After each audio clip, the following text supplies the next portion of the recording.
Hello guys, today I want to talk about the effect which I prefer to call the special little snowflake effect that many of the men in the manosphere seem to be exhibiting. This effect is very similar to an effect exhibited by women that we tend to tell them off for. When women state that they're not like that, that is, when women state "nawalt," we give them all the shit in the world. But why do we as men state "namalt"? And we all seem to be alright with it. In search for true masculinity, we talk about men in general terms, and much like women, when it comes to their nature, their sexual reproductive strategy, we say "awalt."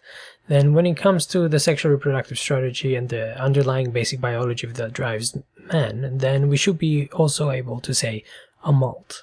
So all men are like that. The same rules of the game should apply to us as they also apply to them. This is of course not because of equality, but rather results from the same type of thinking. If all women are gynocentric and solipsistic, if all women are in turn like that, because that's what their instinctual underpinning dictates, then we must be able to apply similar rules when it comes to men. You see, I often butt heads with people because I do ascribe to a degree of biological determinism. That is, I believe that our instinctual nature is unchangeable. The drivers of our actions exist because of those instinctual underpinnings that make us men.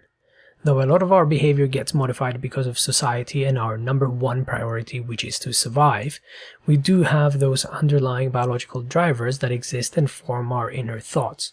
And if we are to understand why we have those thoughts, and why often those thoughts end up becoming behavior, then we must be able to accept that when it comes to men as well, all men are like that. The red pill wakes you up to these realities. It gives you ownership and pride over your base instincts and in turn your masculinity. Some of the realities that I enjoy to talk about, they do make men to appear as perhaps weaker than the image we want to portray to the outside world. And given the fallacy that the red pill is all about power over one's destiny, people fight it even here.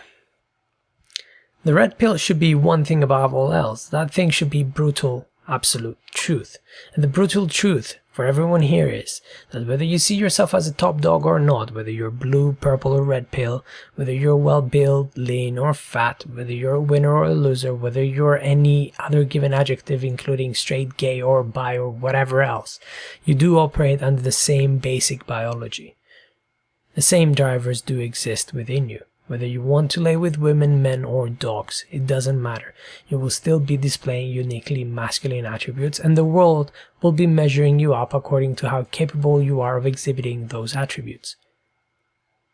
We all have key ideas of what men are and how they should behave, and over the past couple of months I have been trying to show a gentler, let's say, side of our beast. I will continue to push so that men can accept our emotional aspect when it comes to our lives, as this is the basis of where our instinctual underpinnings play out. By understanding the emotional world of man, the general aspects that are exhibited by the majority of men, that is, we can find where our masculinity lies in, and we can ourselves accept the amalt aspect of our biology without constantly trying to deny it. In turn, that should allow us for a better understanding of ourselves. I said in the previous video that men, much like other human beings, require a social circle, and they thrive away from social isolation. I have asked for men to form true friendships, to enable themselves to form small gangs of support and what I term safe spaces. A man requires this. It is not necessary for his existence, of course, but for a healthy mind, such a thing seems to be essential. Yet people have said that they do not require anyone in their lives, and what I term as loneliness, they also call solitude. Yet we have to understand that, again, I speak generally, and generally human beings require networks of support, be it men or women, but men do need those areas of support. You might be a freak of evolution and be able to survive alone, but you are only able to do so because you exist in a cogwheel of society that supports your existence. Very few men can survive in the wild alone for a prolonged period of time, especially when put face to face with the elements and wildlife. Men are social by nature because evolution has designed us to be like that. Therefore, for people that told me that they do not require anyone else, I ask them again to re-examine their lives and ask themselves if there is no trauma that perhaps has pushed them away from people in general. Men in general are quite competitive. There are different types of competitiveness, of course, but most men want to be masters in that area that they're good at. Mastery in whatever area allows for men to acquire status, and as such puts them ahead in the competition for women. As we understand, women have always been choosing the top tier of men. So since we are now born, then these genes must exist inside of us for competition. Even in the staggering world population numbers that we have now, that as human beings we have only jumped in the last 200 years, evolution would dictate that we have those genes that are exhibiting this behavior in us, this competitive behavior, of course. Men will compete over important and completely mundane things. Male competitiveness is the reason our economy works and our society functions. There is one reason as to why that happens, and that's to achieve our reproductive ends. Competitiveness is the other end of female hypergamy. As men compete for status and resources in order to achieve access to women, again the top tier of men in the past would get the women. As such, the competitive spirit has survived as a result of that. It's only logical to think like this. Men of all sexual orientations can be seen to be competitive, and it is because of this inner drive that exists in all men. And due to the fact that men can reproduce at any age, more or less, their competitiveness seems to continue to produce results throughout their lives. Men in general seem to love pussy. Men are the sex of pussy worshippers. This is because the majority of men are not in the top 20% tier of men that get all the women that they want, and as such do not have a vast choice of women available to them. Therefore, they will sacrifice a lot, they will donate a lot of time and money in order to get reproductive access. The realm of the gynocentrism exists in every man, as every man is seen in part as the protector of his immediate family, that is, women and children. We are programmed like that to save the womb first before our own children and self. Selfishness is a very rare commodity when it comes to men. All men instinctively know that their role is to protect, and by role here I of course mean their biological role, and in turn they do that either by sacrificing themselves over a long period of time, which means working over their entirety of their lives, or by doing it in a short period of time when their family is attacked, as war breaks out. Whether all men understand that women find the strong man attractive or not, all men instinctively know that their role is to be the protector. The ones that fail to meet that role, they find themselves suffering with feelings of guilt and get potentially ostracized by their immediate social and family circles. Men in general are very violent. Men kill and damage men. Men damage other men physically more so than women ever did. Whether that is because of women, money, status, minor or major disagreements, it would seem to be that men can and do become violent. It is a part of us.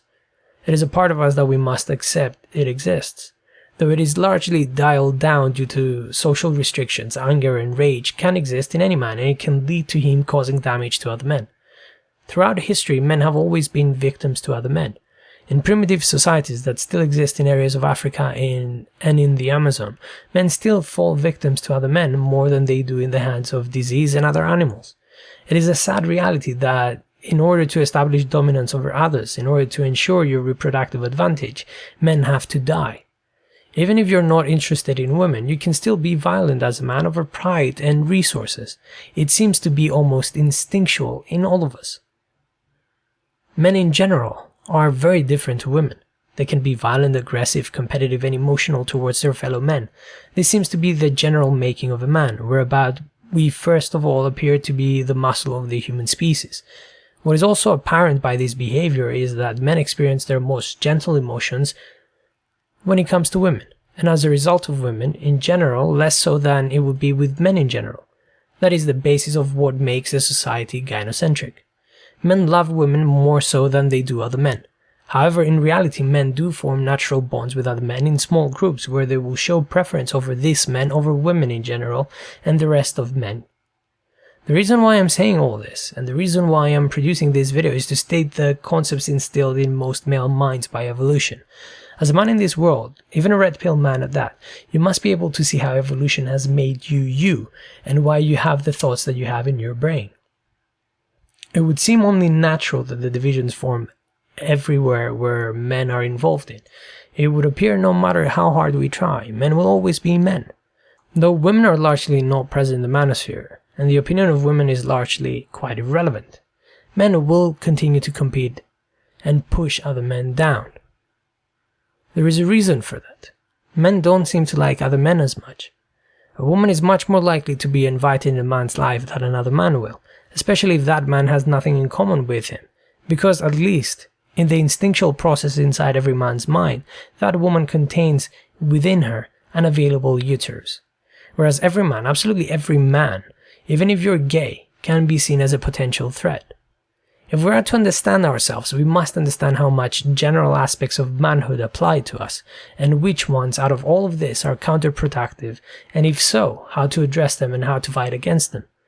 And you see, the way that I see it is that men will always be men. But I have a soft spot in my heart for young men and boys that don't know how they operate instinctively and are walking blind into adulthood, gynocentrism, and are oblivious to the exploitative nature of women. For those men, the message must go on, and more than anything, we must understand that we as men operate under most of the assumptions that I made before. It would be wise for us to see all the assumptions that we make and to see our instinctual underpinnings and stop seeing ourselves as special little snowflakes. The red pill has not liberated you from your nature. It has merely exposed your nature along with female nature. So explore your own self and the personality that drives and modifies the instinctual underpinnings that drive all men. That's all I had to say. Thank you very much for listening.